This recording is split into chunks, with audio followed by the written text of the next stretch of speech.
Hello students, this is your science teacher Shikha and science 4 के chapter 9 में आज हम पढ़ने वाले हैं Where do plants live का चैप्टर, जिसमें सबसे पहले हम चैप्टर की एक्सप्लेनेशन पढ़ेंगे। उसके बाद हम चैप्टर की एक्सरसाइज को सॉल्व करेंगे, जिससे आपको कंप्लीट चैप्टर का कॉन्सेप्ट अच्छे से समझ में आ जाए। So without wasting any more time, let's get started. So students, this is our today's chapter number 9, and the name of the chapter is Where do plants live? Plants कहाँ पर रहते हैं, plants का habitat कौन सा होता है। तो सबसे पहले चैप्टर एट अ ग्लांस में देखते हैं आज हमें कौन कौन से टॉपिक पढ़ने हैं। टेरेस्ट्रियल और land plants, aquatic plants, some special plants and uses of grass plants. ये सारे टॉपिक आज हम अपने इस चैप्टर में कवर करेंगे। तो इंगेज सेक्शन में देखते हैं आज हमें कौन सी एक्टिविटी परफॉर्म करनी है।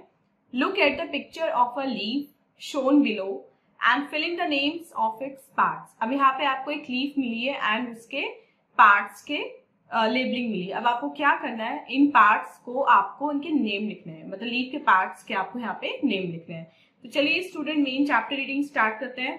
हम सभी को रहने के लिए घर चाहिए होता है, जितने भी लिविंग बींग्स हैं उनको रहने के लिए घर चाहिए होता है, और हमारी तरह प्लांट्स भी हैं, वो भी एक लिविंग बीइंग ही है, उनमें भी लाइफ होती है। तो उन्हें क्या चाहिए होता है अपने सर्वाइवल के लिए? वाटर, सनलाइट, सॉइल, एयर, ये सब कुछ चाहिए होता है। अब सिंस बहुत सारे टाइप ऑफ प्लांट होते हैं तो वो डिफरेंट जगह पे, डिफरेंट रीजन्स में, डिफरेंट प्लेसेस पे ग्रो होते हैं। अब वो प्लेस जहाँ पे कोई भी प्लांट ग्रो होता है, डेवलप होता है, उस प्लेस को बोलते हैं प्लांट का हैबिटेट। जैसे हमने पढ़ा था लास्ट चैप्टर में एनिमल का हैबिटेट, ऐसे प्लांट का भी हैबिटेट होता है। और हैबिटेट जो है वो डिफरेंट टाइप्स के होते हैं और वो ही प्लांट का घर बन जाता है। कुछ प्लांट्स हॉट और ड्राई डेजर्ट में उगते हैं, डेजर्ट भी एक हैबिटेट होता है। अब ये प्लांट्स जो डेजर्ट में उगते हैं इनको ज्यादा पानी नहीं चाहिए होता अपनी ग्रोथ के लिए, जैसे बाकी प्लांट्स को चाहिए होता है, क्योंकि ये खुद को अडेप्ट कर लेते हैं वहां की कंडीशंस के अकॉर्डिंग।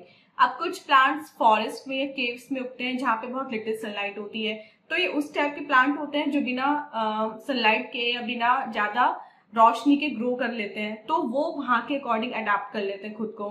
क्या आपको पता है कि वाटर में भी प्लांट्स ग्रो होते हैं? यस, लेक में, रिवर्स में एंड इवन ओशंस में भी प्लांट्स ग्रो कर सकते हैं। ये है water lily, floating heart, duckweed, lotus and water hyacinth. ये सारे प्लांट्स ऐसे हैं जो वाटर में ग्रो करते हैं। अब on the basis of the habitat जितने भी प्लांट्स हैं उनको हम टू टाइप में डिवाइड कर सकते हैं, टेरेस्ट्रियल और लैंड प्लांट्स, एक्वेटिक और वाटर प्लांट्स। सबसे पहले पढ़ते हैं टेरेस्ट्रियल और लैंड प्लांट्स के बारे में। वो प्लांट्स जो लैंड पे ग्रो करते हैं वो होते हैं टेरेस्ट्रियल प्लांट्स। उनको अपना नाम मिला है टेरा यानी कि लैंड से। अब इनके आगे पढ़ते हैं plants and trees that grows on mountains and Hillside. अब लैंड पे तो माउंटेन भी होती है और हिल भी होती है, तो सबसे पहले पढ़ते हैं माउंटेन और हिल पे जो प्लांट्स ग्रो करते हैं उनके बारे में। इन एरियाज में जो ट्रीज ग्रो करते हैं वो होते हैं कॉनिफेरस ट्रीज, क्योंकि वो बहुत टॉल होते हैं और उनकी जो लीफ होती है वो बहुत शार्प होती है, जस्ट लाइक अ कोन। अब ये जो कॉनिकल शेप होती है लीव्स की, ये उनको हेल्प करती है कि उनके ऊपर कोई डस्ट हो या स्नो हो तो वो फौरन स्लिड ऑफ हो जाए।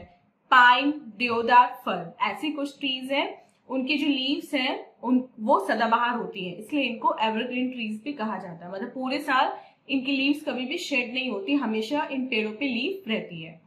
नेक्स्ट पढ़ते हैं plants that grow in the plains. वो उन प्लांट्स एंड ट्रीज के बारे में जो प्लेन में ग्रो होते हैं। अब प्लेन्स में जो ट्री या प्लांट ग्रो होते हैं वो अपने इमीडिएट एनवायरनमेंट के अकॉर्डिंग सूटेबल होते हैं, मतलब वो अडेप्ट कर जाते हैं। जैसे इनकी जो ट्री उगते हैं प्लेन्स में, उनकी लीफ होती है वो कैसे होती है? फ्लैट होती है, जैसे पॉपुलर की, पीपल की, मैंगो की, अशोका की। अब जो सरफेस एरिया होता है लीफ का, वो उसमें प्लेंटी ऑफ इवेपोरेशन होता है और उनको ठंडा रखता है। आप पढ़ते हैं plants that grow in desert. Desert में जो प्लांट्स उगते हैं, वाटर एंड रेनफॉल जो होती है वो डेजर्ट में बहुत कम होती है, सो प्लांट्स जो इन रीजन्स में उगते हैं वो उनकी स्टेम में पानी थोड़ा सा स्टोर रहता है, जैसे कैक्टस की स्टेम में। अब वो प्लांट्स जो डेजर्ट में उगते हैं उनकी लॉन्ग रूट होती है, जिससे वो सॉइल में बहुत ज्यादा डीप अंदर जाके जहां भी उन्हें पानी मिलता है वहां से वो पानी अपनी स्टेम में सोक कर लेते हैं, स्टोर करके रख लेते हैं।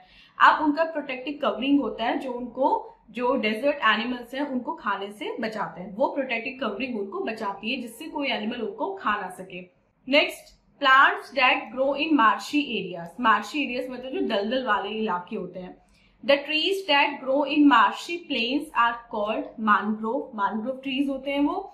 अभी जो मैनग्रोव ट्रीज होती है, इनकी जो रूट्स होती हैं वो सॉइल से ऊपर ग्रो होती है, सॉइल के अंदर नहीं, सॉइल से ऊपर ग्रो होती है, क्योंकि जो एयर है वो रूट तक नहीं पहुंच पाती, और इसलिए इस टाइप के रूट को बोलते हैं ब्रीदिंग रूट।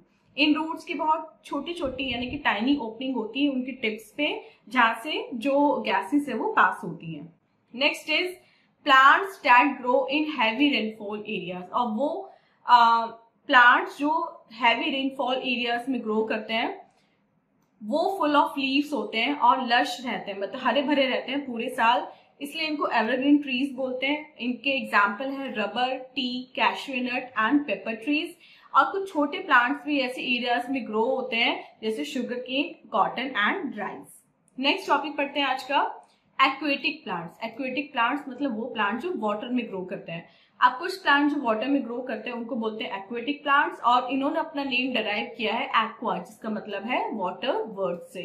तो फर्स्ट पढ़ते हैं plants that flow in water. वो प्लांट्स जो वाटर में फ्लोट करते हैं यानी कि तैरते हैं, एक जगह पे नहीं रहते, वो तैरते रहते हैं। कुछ प्लांट जैसे वाटर हाइसिंथ हो गया, डकवीड हो गया, वो फ्रीली पानी के सरफेस पे फ्लोट करते हैं। उनकी स्पेशल टाइप्स ऑफ लीव्स होती हैं जो उनको ऊपर रहने में, तैरने में हेल्प करती हैं। और जो लीव्स होती है उनपे एक पतली सी वैक्स कोटिंग होती है जिससे जो वाटर है वो उनकी लीव्स पे रुकता नहीं है, वो फिसल जाता है। इसकी वजह से क्या होता है, प्लांट को सफिशिएंट एयर मिलती है और सनलाइट मिलता है, वो अपना फूड प्रिपेयर कर लेते हैं। नेक्स्ट पढ़ते हैं plants that grow under water. अब ये तो थे पानी के ऊपर वाले पौधे। आप पढ़ते हैं जो पानी के अंदर बिल्कुल नीचे रहते हैं वो कौन से होते हैं। Some plants grow under water जैसे कि tape grass, pond weed and hydrilla, ऐसे कुछ प्लांट्स हैं। अब ये जो लीव्स हैं इन पे पोर्स यानी कि स्टोमेटा नहीं होते और ये अपने सरफेस के थ्रू ब्रीथ करती है। ये प्लांट्स फ्लेक्सिबल होते हैं और इजिली ये पानी के साथ बह के चले जाते हैं। Next is plants that are fixed in water. अब वो प्लांट्स जो वाटर में फिक्स होते हैं। कुछ प्लांट जैसे वाटर लिली या लोटस, उन नीचे वाटर बेड जो होता है, मतलब जो तट होता है पानी का, उसमें बिल्कुल फिक्स रहते हैं, वो कहीं जा नहीं सकते। उनकी स्टेम्स जो होती है वो हॉलो होती है, बहुत हल्की होती है, जिससे फ्लावर्स एंड लीव्स जो है वाटर पे फ्लो कर जाती हैं। और ये जो ब्रीथ किससे ब्रीथ करते हैं, थ्रू द पोर्स और stomata on their broad leaves के थ्रू। नेक्स्ट पढ़ते हैं सम स्पेशल प्लांट्स, कुछ स्पेशल प्लांट्स के बारे में। प्लांट जैसे कि आपका मशरूम हो गया, मोल्ड्स हो गया, फंगस हो गया, उनमें क्लोरोफिल नहीं होता है, दे आर नॉट ग्रीन। और जो भी प्लांट ग्रीन नहीं होगा समझो उसमें क्लोरोफिल नहीं है, ये नॉन ग्रीन प्लांट्स होते हैं। ये अपना फूड खुद नहीं बना सकते, तो ये अपना फूड कहां से ऑब्टेन करते हैं, ये अपना फूड ऑब्टेन करते हैं डेड एंड डिकेइंग मैटर से। They are called saprophytic plants. कुछ प्लांट जैसे कि वीनस फ्लाईट्रैप हो गया या पिचर प्लांट हो गया, वो इंसेक्ट ईटिंग प्लांट होते हैं, इनको बोलते हैं इंसेक्टिवोरस प्लांट। और वीनस फ्लाईट्रैप की जो लीफ होती है वो एक ट्रैप की तरह होती है। जब इंसेक्ट इसमें बैठता है तब तक तो लीफ खुली होती है, जैसे कोई इंसेक्ट इनमें बैठता है ये एकदम से शट हो जाती है और इंसेक्ट इनमें फंसा रह जाता है और बाद में इसको धीरे धीरे वो जो लीव्स है वो खा जाती है। Next is uses of grass plant. Grass plant के कुछ यूजेस पड़ते हैं। सीरियल्स जो है, जितने भी गेहूं, मक्का, चावल है, ये सब हमारे ग्रास फैमिली से बिलोंग करते हैं और जो फूड हम खाते हैं वो बेसिकली हमारा ग्रास फैमिली से आता है, इसलिए इनको सीरियल ग्रेन्स बोलते हैं। सीरियल ग्रेन्स जो है वो प्लांट से सेपरेट किए जाते हैं और उनको आटे में कन्वर्ट किया जाता है, उनको पीसा जाता है, उनका आटा बनाया जाता है जिससे ब्रेड या चपाती बनाई जाती है। और राइस ग्रेन्स जो होते हैं उनको बॉईल करके तब खाया जाता है। Next, grass is also used as food for animals. Animals के लिए भी grass as a food work करती है, जैसे काउज, शीप एंड हॉर्सेस के लिए। अब जो सीरियल प्लांट्स का सूखा हुआ पार्ट होता है उसको बोलते हैं हे, यानी कि भूसा बोलते हैं। और कुछ और यूजेस हैं ग्रास प्लांट्स के। बैम्बू, बैम्बू एक यूजफुल ग्रास प्लांट है जो हट, बास्केट एंड मैट्स बनाने में यूज किया जाता है। Some grass plants have medicinal value. Grass is also used for packing. And fourth, grass plants are also used to conserve soil. Soil को कंजर्व करने के लिए भी ग्रास प्लांट्स बहुत ज्यादा यूजफुल होते हैं। सो स्टूडेंट, ये था चैप्टर। अब चलते हैं अपने एक्सरसाइज टाइम की तरफ और देखते हैं एक्सरसाइज टाइम में आज हमें कौन कौन से क्वेश्चंस मिले हैं. First is the plants which grow on hills are called terrestrial plants. Second, the trees that grow in marshy areas are called mangroves. Third, non green plants are called mushroom, molds, fungus. D, all of these. Fourth, fixed water plants have stomata on the lower surface of the leaves. And fifth, rice, wheat, bamboo, sugarcane, fodder are the plants of grass family. B देखते हैं. Fill in the blanks. Plants bear cones with seeds inside them. Coniferous trees or plants. Second, in photosynthesis is carried by green stem in terrestrial plants.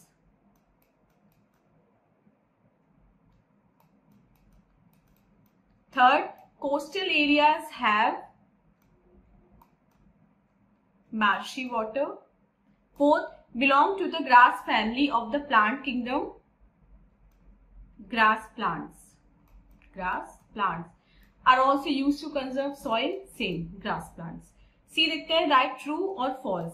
Habitat is the place where plants and animals are adapted to live. Yes, this is true. Second, conifers have broad leaves. False. Third, plants that grow in plains spread around to evaporate extra water through leaves which keep them cool. True. Fourth, desert plants have a fleshy stem due to spongy air spaces. False. And fifth, hydrilla is an example of submerged aquatic plant. Yes, this is true. So student, this was exercise and this was today's video. मिलते हैं अपनी next video में इससे next chapter के explanation के साथ. Till then, आप अपना बहुत बहुत ध्यान रखिएगा and bye bye.